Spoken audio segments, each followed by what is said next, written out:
If you lift weights, there are a few harsh truths you'll eventually face, and they're not always easy to accept. Today, I will be listing 2 of those harsh truths and dive deeper into each one. The first one is about hypertrophy and targets relatively experimented athletes. At a certain point in your fitness journey, simply pushing heavy weights won't keep you progressing, especially if your goal is muscle growth. You'll need to understand the fundamentals of hypertrophy to continue improving. That means sometimes using lighter weights, but performing reps with extreme control, maintaining constant tension, and targeting muscles in a very specific way. It's a training method that requires precision and intention. Here's a quote you should remember. A powerlifter's goal is to make heavy weights feel light. A bodybuilder's goal is to make light weights feel heavy. Yet it does not mean you should abandon heavy lifting, quite the opposite. But if your goal is to build muscle, your priority isn't moving max loads effortlessly, it's creating maximum muscular tension and stimulus. And that often involves embracing slower, more controlled, more targeted movement. But here's the catch. True hypertrophy training, done correctly, is brutally uncomfortable. You're pushing your muscles to their limits, intentionally embracing the burn and resisting the urge to explode through the movement.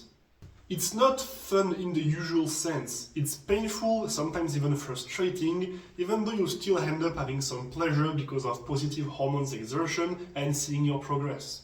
That leads us to the harsh truth. If you're genuinely enjoying every second of your hypertrophy training, you're probably not doing it right. At higher levels, this applies to almost every sport or skill. The deeper you go, the harder it gets and the pleasure shifts. You can still enjoy the process, but don't expect it to feel easy or enjoyable all the time. Growth happens in discomfort.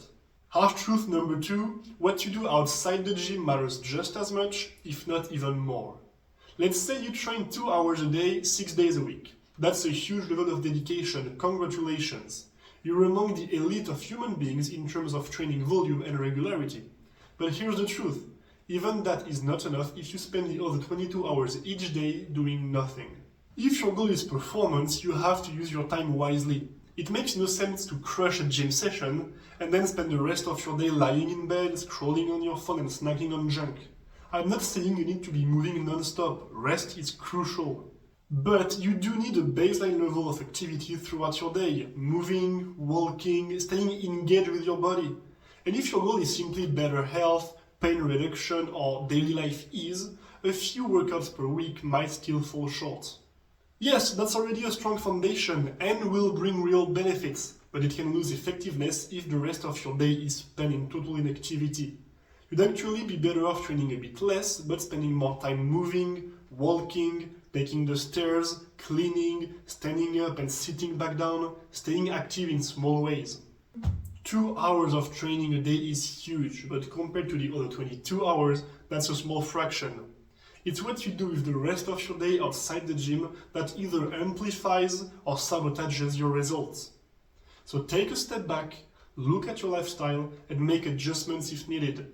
You'll be surprised how much of an impact it can have. I hope this video was helpful. If you have any questions, suggestions, or anything else, feel free to drop a comment down below. And if you want to contact me straight through my social medias, the links are in the description. I'll see you next Sunday, and until then, train hard, stay consistent, and never forget, make yourself proud.